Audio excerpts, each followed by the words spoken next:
Hello and welcome, it's Shelee Cube here on the Sunshine Coast in Queensland, having a go at the real bloom technique with the ingredients for the Shelee Art Bloom, using some of the Little Piggies pigments mixed as per the Shelee Art course explains, and also a few tube paints and some of the Fluid Art Co tools, which they're really nice. So yes, these are the colours that I've got mixed. Whether I use them all will be another I'll just see as I go along. I have some tube paints also mixed in there, so we'll see how they go. I'm not sure if anybody knows whether I can use those particular tube paints with the pigments in the Shelee Art Bloom, but I must say I've had a few practices and I am finding it super duper difficult to get it to look like these beautiful pieces of art that I've seen over the last couple of years. You know, I do a pseudo effect, but certainly it needs a lot of practice, and I certainly kudos to those that do these wonderful Shelee Art blooms. I'm definitely a late bloomer, but I'm going to give it a go. I'm showing you that colour there because I have my base paint, which is a house paint that Shelee recommends, and I put in a little bit of that global art, what's it called, fast flow art stuff. It's like very watery but very strong pigmented, so if you do want to colour some of the house paint, or colour some of the pouring medium that you make up in the Shelee Bloom, that's really heavily pigmented, but whether it works with the other ingredients I'm yet to find out. So we'll give this a go. I think I've not going to do a blowout on this one. I think I'm going to do a swipe because it's a little bit easier for me, because that blow anything, I can't blow from my mouth. I get dizzy, and then I seem to blow everything off the canvas if I use my dryer. So I will keep practicing with this and lots of other techniques. So let's see how we do.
Okay, I can already see I've gone absolutely overboard with all those colours, trying to get everything in there, and I think that maybe less is best. So I'm trying this swipe, and I've loaded up that lovely palette knife with I've used Amsterdam Black and Australian Floetrol, and I believe that used to work perfectly with the old pouring medium in the original Shelee Art recommendation, but now they've changed from using Amsterdam to Try Art, I think, which I haven't got and can't find anywhere at the moment local to me that I can just go and get it. So I'm gonna have to get some from the Fluid Art Co that does carry it. So it actually looks a lot better than that photo there up close. It has really gorgeous cells, and it really looks like mermaidish, you know, the kind of colours you'd put in a mermaid. So there you go, there's my swipe, and I'm going to use my spinny thing, and if I'm lucky it won't spin off the table.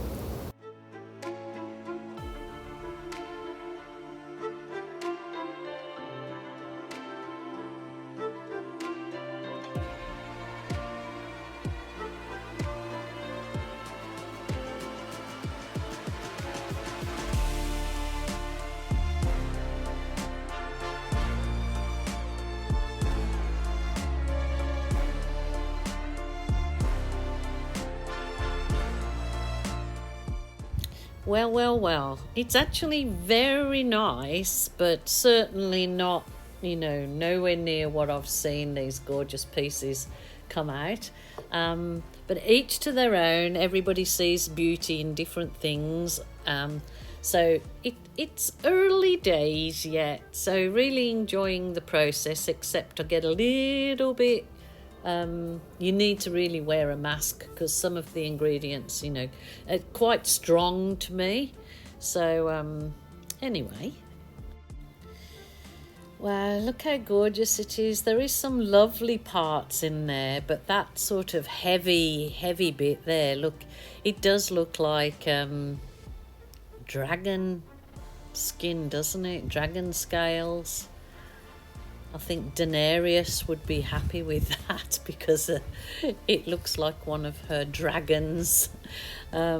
So up close, it's beautiful look, and I'm absolutely sure if I do put a coat of resin on this particular MDF board that I did the bloom on, that it would absolutely pop and be lovely as a placemat or a trivet or a wall hanging, whatever. So early days, I'll give it a go, and I thank Fluid Art Co for sending me a lovely selection of pigments and tools. They are awesome, and I'm enjoying using them. So see, it can certainly, it's going to look nice with resin on. I think it'll actually pop, but I think it maybe was the colours. I tried to throw everything in there, silly jilly, but enjoyed the process, and I hope you did too. So until next time, my lovelies, I will say bye for now.